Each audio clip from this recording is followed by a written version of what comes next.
जो बीत गया उस पे रोना नहीं चाहिए। जो बीत गया उस पे रोना नहीं चाहिए। हो कोई खास तो उसे खोना नहीं चाहिए। अंधेरों में चमकते हैं सितारे। अंधेरों में चमकते हैं सितारे। अपने हालातों का रोना रोना नहीं चाहिए। इसी विचार के साथ शुरू करते हैं आज की क्लास। स्वागत है आपका अपना स्टडी चैनल स्टडी विद अर्पित पर। आज हमारा टॉपिक है संधारित्र। हम लोग पढ़ेंगे कैपेसिटर के बारे में कि कैपेसिटर क्या होता है, संधारित्र क्या होता है। इसकी एक बहुत ही अच्छी सी डेफिनेशन हमने यहाँ पर लिख रखी है। डेफिनेशन क्या होती है? कह रहा है कि संधारित्र एक ऐसा समायोजन है। समायोजन मतलब सिस्टम को कह सकते हैं। संधारित्र एक ऐसा समायोजन है जिसमें किसी चालक के आकार में परिवर्तन किए बिना ही उसकी धारिता बढ़ाई जा सकती है। मतलब ये है कि कोई संधारित्र है तो वो चालक के आकार में परिवर्तन नहीं करेगा, परिवर्तन करे बिना ही उसके आकार में परिवर्तन किए बिना ही उसकी धारिता को बढ़ा सकता है। क्या करता है? धारिता को बढ़ा सकता है। लेकिन यहां पर एक कंडीशन होती है, उसका विभव कम करके। मतलब धारिता कब बढ़ेगी? जब उसका विभव बढ़ जाएगा, जिससे कि उस पर आवेश की पर्याप्त मात्रा संचित की जा सके। तो ये इसकी बहुत अच्छी सी परिभाषा है। आप लोग चाहें तो इसको नोट कर सकते हैं या स्क्रीनशॉट लेना चाहें ले सकते हैं। देखिए फिर से एक बार देखते हैं। कह रहा है कि संधारित्र एक ऐसा समायोजन है जिसमें किसी चालक के आकार में परिवर्तन किए बिना, मतलब उसके आकार में हम कोई भी परिवर्तन नहीं करेंगे, उसकी धारिता बढ़ा सकते हैं। और धारिता कब बढ़ेगी? जब उसका विभव कम होगा, जिससे कि उस पर आवेश की पर्याप्त मात्रा संचित की जा सके। ठीक है, अब हम लोग बात करते हैं संधारित्र क्या होता है, कैसे होता है, इसके बारे में बात करते हैं। देखिए संधारित्र जो होता है ये दो प्लेटों से मिलकर बना होता है।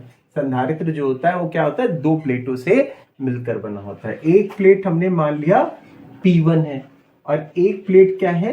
P2। हमने दो प्लेटें ले ली, एक है P1 और एक है P2। इन दोनों प्लेट्स को हमने क्या किया? एक स्टैंड के ऊपर लगा दिया। एक ये स्टैंड लगाया हमने और एक स्टैंड ये लगा दिया। हमने दो स्टैंड लगा दिया। ठीक है, तो हमारे पास दो प्लेटें हैं P1 और P2।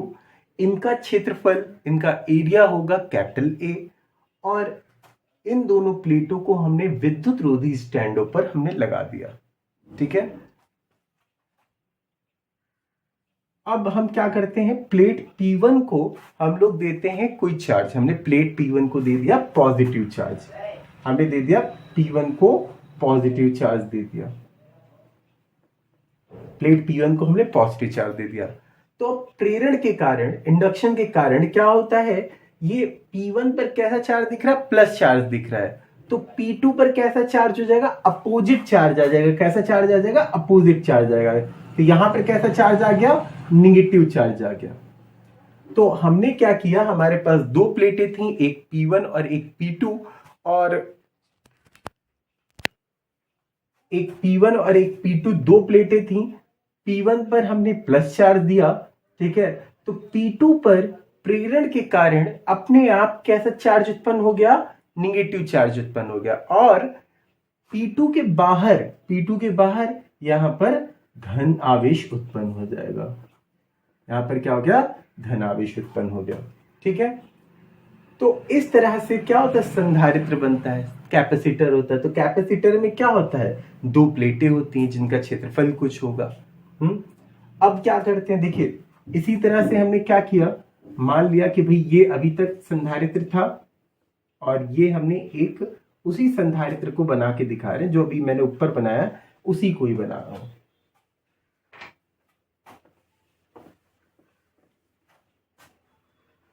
इसी संधारित्र पे मैं बताता हूं। देखिए अभी तक क्या है? हमारा प्लेट P1 है। P1 पे हमने प्लस चार्ज दिया, जिसकी वजह से दूसरी प्लेट पर निगेटिव चार्ज आ गया और इसके बाहर की ओर कैसा आ गया, पॉजिटिव चार्ज। अगर हम दूसरी वाली प्लेट को, इस दूसरी वाली प्लेट को अर्थ से कनेक्ट कर देते हैं, हम क्या करते हैं, इसको अर्थ से हमने कनेक्ट कर दिया। जब अर्थ से कनेक्ट किया तो ये जो बाहर की ओर हमारे पास आवेश दिया गया, ये जो धन आवेश है, ये क्या हो जाएगा, ये निरस्त हो जाएगा, ये क्या हो जाएगा, खत्म हो जाएगा। क्यों? क्योंकि अब हमारा जो प्लेट P2 है ये किसके संपर्क में आ गया है, पृथ्वी के संपर्क में आ गया है। ठीक है, किसके संपर्क में आ गया, पृथ्वी के संपर्क में आ गया। तो इस तरह से हम लोग एक परिभाषा और भी कह सकते हैं संधारित्र के लिए। संधारित्र के लिए हम लोग ऐसा भी कह सकते हैं कि संधारित्र किसी भी प्रकार की दो प्लेटों का, कैसी प्लेटें होंगी, चालक प्लेटें होंगी। ठीक है, तो संधारित्र किसी भी प्रकार की दो प्लेटों, चालक प्लेटों का युग्म होता है, जोड़ा होता है। ठीक है, जिस पर बराबर परंतु विपरीत प्रकार के आवेश होते हैं, जिस पर बराबर और विपरीत प्रकार के आवेश होते हैं। ठीक है, और जिनमें से एक प्लेट का संबंध पृथ्वी से होता है, जिनमें से एक प्लेट का संबंध पृथ्वी से होता है। तो अगर आपसे कोई पूछता है कि संधारित्र क्या होता है, कैपेसिटर क्या होता है, तो आप इतना बता सकते हैं कि दो चालक की प्लेटें होंगी, कोई भी चालक की दो प्लेटें होंगी जो पास पास रखी होंगी। एक के ऊपर प्लस चार्ज होगा तो दूसरे के ऊपर उतना ही माइनस चार्ज होगा, और दोनों प्लेटों में से एक प्लेट का संबंध पृथ्वी से होगा। तो इस तरह से हमारा टॉपिक हुआ संधारित्र। संधारित्र की बात करेंगे। आप फिर से सुनिए, अगर आपसे कोई कहे कि संधारित्र किसे कहते हैं, तो आप बताओगे कि भाई दो प्लेटें होंगी जो कि पास पास होंगी, चालक की दो प्लेटें होंगी जो कि पास पास होंगी, जिस पर बराबर और विपरीत प्रकार का आवेश होगा। देखिए प्लस और माइनस दिख रहा है, बराबर और विपरीत प्रकार का आवेश होगा, और जिसमें से एक प्लेट का संबंध पृथ्वी से होगा, जिनमें से एक प्लेट का संबंध पृथ्वी से होगा। ठीक है, अब एक चीज आपसे पूछी जाती है कि संधारित्र की धारिता किन बातों पर निर्भर करती है। संधारित्र की धारिता जो होती है ये किस बातों पर निर्भर करती है। तो उससे पहले हम लोग पढ़ेंगे संधारित्र की धारिता कहते किसे हैं, संधारित्र की धारिता कहते किसे हैं, ये समझते हैं। ठीक है, तो अभी हम लोगों ने क्या पढ़ा, संधारित्र पढ़ा। अब क्या पढ़ेंगे, संधारित्र की धारिता। Capacitance of capacitor, capacitance of a capacitor कहते हैं। तो संधारित्र की धारिता,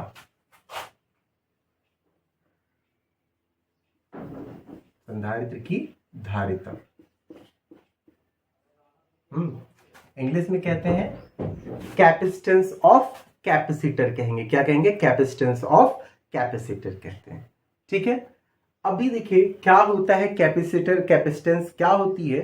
तो देखो यहां पर हम लोग इसको कहते हैं, देखिए दोनों प्लेटों में से किसी एक प्लेट को दिया गया आवेश, दोनों प्लेटों में से किसी एक प्लेट को दिया गया आवेश और दोनों प्लेटों के बीच के विभव के अनुपात को हम लोग बोलते हैं संधारित्र की धारिता कहते हैं। क्या कहते हैं, संधारित्र की धारिता।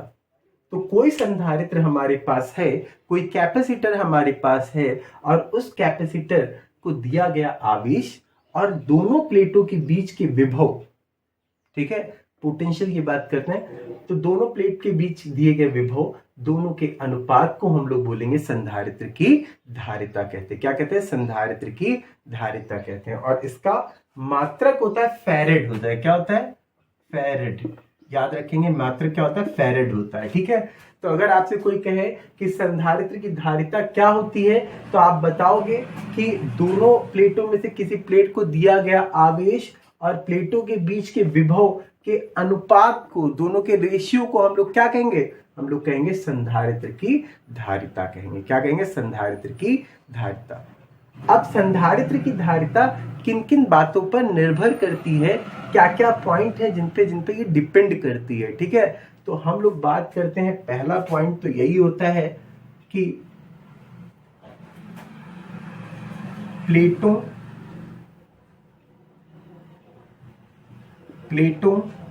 के क्षेत्रफल पर। ठीक, तो पहले तो इसकी जो धारिता होती है वो किस पे डिपेंड करती है, प्लेटों के क्षेत्रफल पर। अगर प्लेटों का क्षेत्रफल बढ़ाया जाए, अगर प्लेटों का क्षेत्रफल बढ़ेगा तो संधारित्र की धारिता भी बढ़ेगी, क्योंकि संधारित्र की धारिता समानुपाती होती है किसके? प्लेटों के क्षेत्रफल के। तो पहली चीज यही हो गई कि संधारित्र की धारिता किस पे डिपेंड करती है? प्लेटों के क्षेत्रफल पर। ठीक है, जो ये प्लेट्स होंगी इनके एरिया पे डिपेंड करेगी। अगर एरिया ज्यादा होगा तो कैपेसिटेंस ऑफ कैपेसिटर ये ज्यादा होगा। ठीक है, दूसरी चीज होती है प्लेटों के बीच की दूरी पर, प्लेटों के बीच की दूरी पर अब मान लेते हैं ये दो प्लेटें हमारे पास हैं और इनके बीच की दूरी कितनी है? Small D. कितनी है? स्मॉल डी मान लिया। तो जो यहां पर दूरी है, ये दूरी क्या होती है? व्युत्क्रमानुपाती होती है, इनवर्सली प्रोपोर्शनल होती है किसके? कैपेसिटेंस के। तो अगर प्लेटों की दूरी बढ़ाई जाएगी, प्लेटों को दूर किया जाएगा, तो इनकी धारिता क्या होगी? भाई दोनों क्या है? रेशियो एक दूसरे पे है ना। दूरी बढ़ेगी तो इसकी धारिता घटेगी, इसकी कैपेसिटेंस घटेगी। ठीक है, अगर पास लेके आएंगे तो क्या होगा? कैपेसिटेंस बढ़ जाएगी। ठीक है, तो पहली चीज प्लेटों के क्षेत्रफल पर, अगर क्षेत्रफल बढ़ रहा है तो ये भी बढ़ रहा है। अगर दूरी बढ़ रही है तो कैपेसिटेंस घट रहा है, संधारित्र की धारिता क्या होगी? कम हो जाएगी। ठीक है, तीसरा पॉइंट होता है उनके प्लेटों के बीच रखे माध्यम पर, प्लेटों के बीच रखे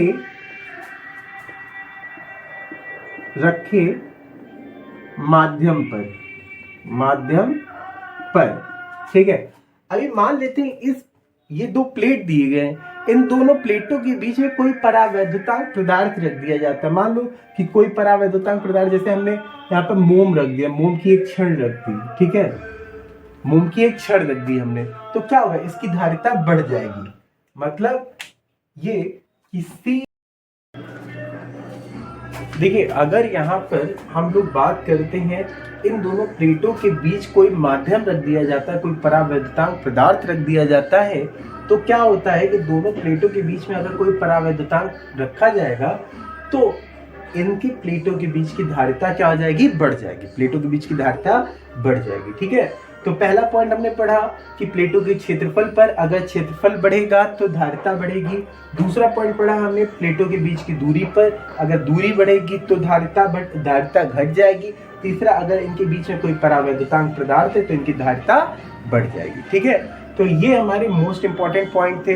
हम लोगों ने आज पढ़ा क्या? हमने पढ़ा कि आज संधारित्र की धारिता किसे कहते हैं, हमने पढ़ा संधारित्र किसे कहते हैं, और संधारित्र को प्रभावित करने वाले कारक पढ़े।